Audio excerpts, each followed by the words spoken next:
Welcome learners to Unacademy computer science YouTube channel. इस video में मैं आपको ये बताने वाली हूँ कि गेट एग्ज़ाम जो 2025 कंप्यूटर साइंस का हो चुका है 1 फरवरी को, उसमें क्या कट ऑफ एक्सपेक्टेड हो सकता है। तो ये बहुत सारे स्टूडेंट्स का क्वेश्चन था, इसलिए मैं ये वीडियो क्रिएट कर रही हूँ ताकि मैं आपको एक्सपेक्टेड कट ऑफ बता सकूँ जो गेट 2025 का बन सकता है। CSIT। तो पहली बात तो मैं ये बता दूं कि बहुत सारे स्टूडेंट्स इस तरीके से सवाल पूछते हैं जो बिल्कुल सही नहीं है कि मेरा शिफ्ट 1 था तो मेरा क्या कट ऑफ होगा, मेरा शिफ्ट 2 था तो मेरा क्या कट ऑफ होगा। तो पहली बात है कि अगर आप शिफ्ट 1 के हो या शिफ्ट 2 के हो, आपका कट ऑफ कॉमन ही होगा। ऐसा नहीं है कि शिफ्ट 1 का एग्ज़ाम बहुत ही डिफ़िकल्ट था या शिफ्ट 2 का एग्ज़ाम बहुत डिफ़िकल्ट था या ईजी था, फ़र्क नहीं पड़ता, आपका कॉमन कट ऑफ होगा। और इसलिए ये ध्यान में रखिएगा कि शिफ्ट 1 का कट ऑफ कुछ और, शिफ्ट 2 का ऐसा कुछ नहीं है, ठीक है। तो मैं आपको जनरल कैटेगरी का कट ऑफ पहले बताती हूँ कि जनरल कैटेगरी का कट ऑफ क्या होगा। तो वो 28 से 32 मार्क्स का हो सकता है, ठीक है। एक्सपेक्टेड कट ऑफ मैंने लिखा है, तो बाद में कोई गालियाँ मत देना कि हाँ ये एक्सपेक्टेड कट ऑफ है, मतलब कि ये कट ऑफ तो कुछ और बोला था आपने, कुछ और ही आ गया। ये मेरे हिसाब से मुझे लगता है कि इतना कट ऑफ हो सकता है, ठीक है। तो जनरल कैटेगरी का ये मैंने बताया। एक होता है ओबीसी कैटेगरी। तो ओबीसी कैटेगरी का क्या हो सकता है, तो 26 से 30 मार्क्स का, ठीक है। देन नेक्स्ट है SC ST PWD, उनका क्या कट ऑफ रहेगा, तो 19 to 23 मार्क्स का। तो ये एक्सपेक्टेड कट ऑफ लगता है मुझे गेट 2025 CS स्टूडेंट्स का, ओके। तो बाकी जो स्टूडेंट्स का इतना मार्क्स आ रहा है वो इतने मार्क्स में क्या कर सकते हैं मैम। जैसे कि गेट क्वालिफाई आपने कर लिया, अगर आप कट ऑफ को क्रॉस करते हो तो उसका मतलब क्या होता है कि आपने गेट को क्वालिफाई कर लिया, अगर आपके इतने मार्क्स आ जाते हैं तो। और अगर या उससे एक्सीड कर जाते हैं तो, और अगर नहीं आते तो यू हैव नॉट क्वालिफाइड। और जब आप क्वालिफाई कर लेते हो गेट को, कट ऑफ क्लियर कर लेते हो, जैसे कट ऑफ निकली 32 मार्क्स 32 मार्क्स की और आपका आया 33 मार्क्स, इसका मतलब कि आपने गेट क्वालिफाई कर लिया। जब गेट क्वालिफाई कर लिया तो आपके पास होता है वैलिड गेट स्कोर कार्ड, उसको हम कहते हैं वैलिड गेट स्कोर कार्ड, जो बहुत ही इम्पॉर्टेंट होता है।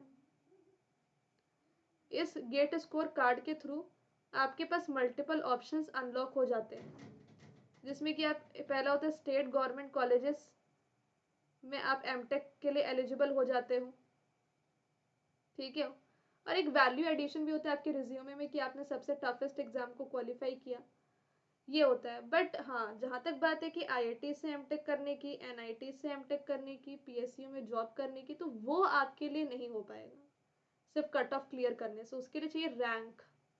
तो कितनी रैंक चाहिए, तो कम से कम टॉप 200 रैंक आनी चाहिए पीएसयू में जाने के लिए, या फिर टॉप आईआईटीज के लिए। कभी कभी ऐसा भी होता है कि इससे ज़्यादा रैंक वाले को भी आईआईटीज मिल जाती है, दैट डिपेंड्स कि अगर वो बंदा छोड़ करके सीट खाली हो गई तो उसको मिल गई। पर इतना बना करके चलो कि आपको अगर गारंटीड चाहिए यहाँ पर, तो टॉप 200, और उसमें कितने मार्क्स चाहिए, तो 60 से 70 मार्क्स या अबव 75 मार्क्स, अबव 75 मार्क्स होने चाहिए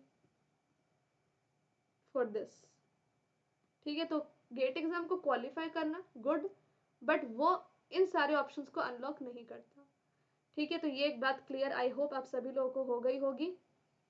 जो गेट स्कोर कार्ड होता है वो 3 साल के लिए वैलिड होता है, 3 साल के लिए वैलिड होता है। यानी कि अगर आपने अभी गेट एग्जाम अच्छा रैंक जो भी आया आपका क्वालिफाई किया, तो वो स्कोर कार्ड आप 3 साल तक कहीं भी उसका यूज कर सकते हो।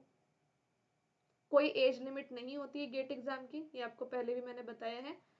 और जो बहुत सारे स्टूडेंट्स पूछते हैं कि 10th 12th का जो मार्क्स है, क्या वो मतलब कि एमटेक कंप्यूटर साइंस में एडमिशन अगर हम लेते हैं या प्लेसमेंट के टाइम तो क्या डिस्टर्ब होता है उससे, कुछ नहीं। तो ऐसा कुछ भी नहीं है, ठीक है। आपका जो मेन देखा जाता है वो होता है बीटेक का CGPA, और दूसरी बात कि गेट स्कोर कार्ड। ये दो इंपॉर्टेंट चीज़ें देखी जाती है पीएसयूज में और एमटेक कंप्यूटर साइंस एडमिशन में इन द टॉप इंस्टीट्यूट्स, ठीक है।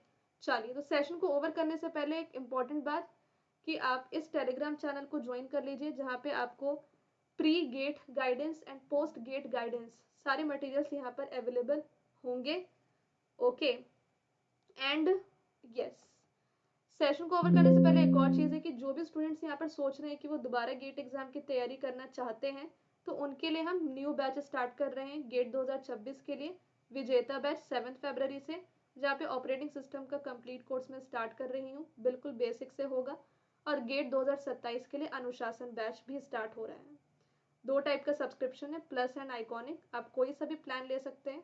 दोनों में ही आपको सारे एजुकेटर की live classes, recorded videos, PDF notes, test series, practice questions, DPP group, digital notes, live doubt clearing session का फायदा होगा। 10 से 15 एजुकेटर की टीम है। यहाँ पे कुछ चेहरे आपको दिख रहे हैं। आइकॉनिक में पर्सनल कोच, प्रिंटेड बुक्स और एक्सपर्ट डाउट सपोर्ट एक्स्ट्रा होता है, इसलिए आइकॉनिक का कॉस्ट थोड़ा ज़्यादा है। तो प्लस सब्सक्रिप्शन अभी ऑफर चल रहा है जो कल तक वैलिड है, कि अगर आप 1 ईयर का लेते हैं तो 10,999 है, 2 ईयर्स का लेंगे तो 17,999 है, और आइकॉनिक में ये कॉस्ट है। ठीक है, रेफरल कोड आपको हेलो सोनू 01 यूज़ करना है, इससे आपको डिस्काउंट मिल जाएगा और मेरी पर्सनल गाइडेंस भी मिल जाएगी, जिसमें कि आपको 350 SRPs बुक मिल जाएगा और आपको पर्सनल डाउट सपोर्ट मिलेगा एंड डीपीपी ग्रुप मिल जाएगा, जहाँ पे डेली प्रैक्टिस प्रॉब्लम क्लास के तुरंत बाद आपके साथ शेयर होगी। So thank you so much, let's crack it.